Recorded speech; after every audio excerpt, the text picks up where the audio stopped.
Hi everyone, I'm Akshara, a TA for Spring 2026 Ideal, and in this recitation we're going to be covering Wandb, also known as weights and biases.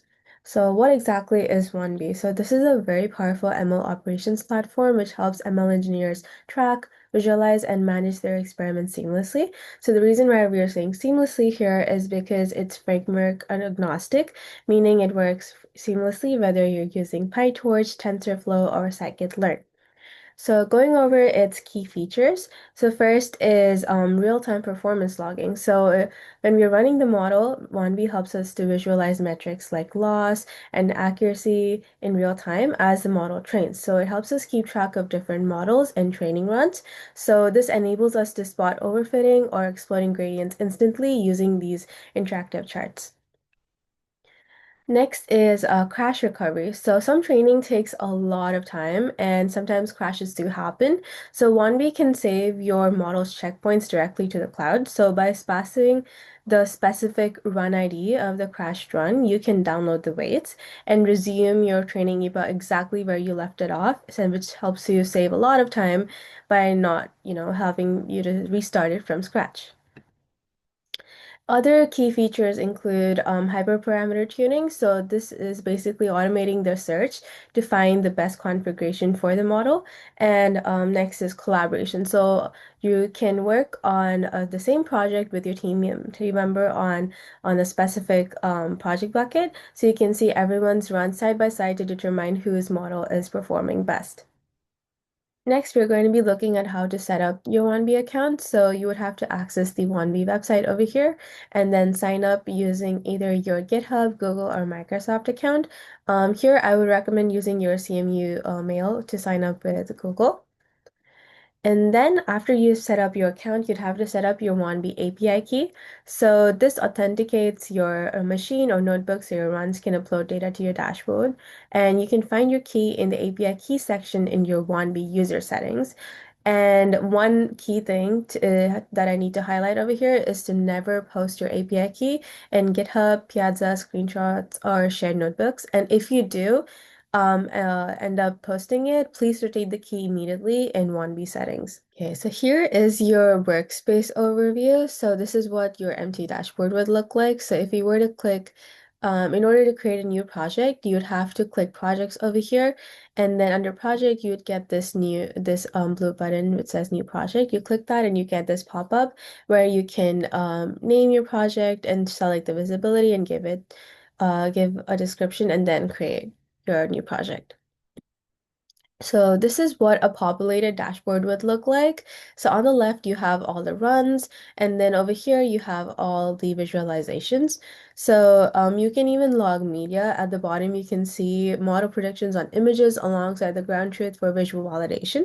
So this is what a very populated dashboard would look like. So for collaborating on Wanbi, I think this is one of the most important things since you're going to be working with teams for your projects or for your study groups. So in order to work or create a new team, you'd go to settings and create new team and invite all the members using their email or username. And whenever you're running or working on a project or working on model together, make sure to use the one in a call used for the team when using it. So this is like an example as to how it would come by. And for every team, you can add roles for the team member as well from viewer, member, admin, and there are also custom roles. So you're free to explore as to how these work. Next, we're going to be going over Wanb installation. So this is just one line. It's very simple, which is just pip install Wanb. And over the next few slides, we're going to be going over the notebook setup, which was made by the fall 2024 TAs. So this notebook uses the CIFAR 10 dataset, and all the functionalities are built in functional blocks for automated access. So first we'll be going over the Wandb log install. So you'd import the Wandb library after it is installed, and then paste your API key over here, and then call upon Wandb login. So this would successfully log you in. And then the next cell is about initializing the project. So in order to initialize, you need to first define a dictionary for the run configuration, which includes the model, optimizer learning rate, batch size, and epochs. And then we pass the project name and the config dictionary, which syncs the run to the cloud and provides a link to view it.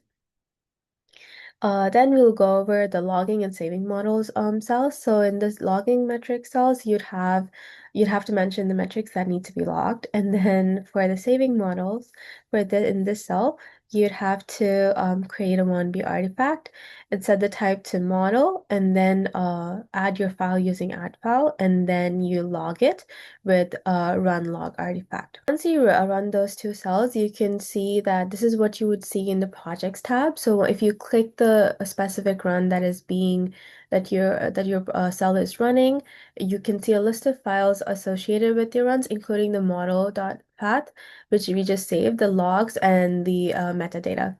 Next, we'll be going over how to get the run ID of the specific run. So click the run that either crashed or like the specific run and go to overview.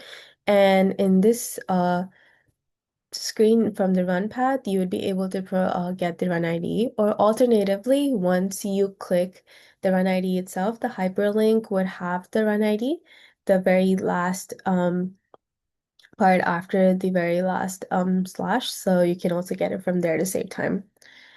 And then for resuming the run, you would have to replace the run ID part with here over here. And then you'd have to use a resume is equal to must in the code. So this is a safety feature which prevents you from accidentally starting a new run instead of resuming. So an often noticed mistake is loading the model load state, but forgetting the optimizer load state dictionary. So if you forget the optimizer, you would lose your momentum and learning rate information. So this is something to keep it in mind. Next, we'll be going over hyperparameter sweeping, but before going into the notebook cell, I'll just talk about this in specific. So hyperparameters refer to parameters which are set before learning begins, and they control the behavior of the training algorithm. So this refers to learning rate, batch size, optimizer, and dropout rate. So one of the biggest challenge in machine learning is that the search space is often continuous and incredibly wide. So let's say take learning rate, for example, it isn't just a choice between 0.01 and 0.001. It is a continuous value. So in order to tackle that massive search space in code, we define distributions instead of guessing single values.